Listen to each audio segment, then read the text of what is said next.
High friends, welcome to Monis kitchen. இன்றைக்கி நம்ம வீட்டில் என்ன சமையல்னு பார்த்தீங்கன்னா கீரையும் பருப்பு தாங்க. இது வந்து தொய்யக்கீரைங்க. மழை சீசனில் அப்புறம் வந்து இந்த தண்ணி பாயிற இடத்துலலாம் இருக்கும். மேக்ஸிமம் வயல் அதிகமாக இருக்குங்க. இது வந்துட்டு கீரை வந்து அலசி எடுத்து வச்சாச்சுங்க. சின்ன வெங்காயம் கட் பண்ணி வச்சுருக்கேன். பருப்பு துவரம் பருப்பு, வெள்ளைப்பூண்டு, அதுக்கப்புறம் தக்காளி, சீரகம், விளக்கெண்ணெய் கொஞ்சம் ஆட் பண்ணி பருப்பு நல்லா வேக வச்சுட்டுங்க.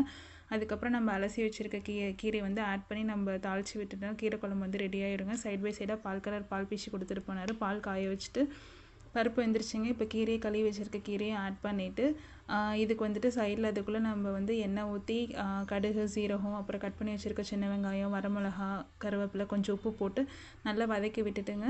வதக்குனதையும் அந்த வெந்திருக்கும் கீரை வெந்ததுக்கு அப்புறமேட்டுக்கு இதையும் ஆட் பண்ணி நம்ம பருப்பு மத்தி யூஸ் பண்ணி கடைஞ்சி எடுத்துகிட்டு நம்மளோட வந்து கீரை குழம்பு வந்து ரெடி ஆயிருங்க.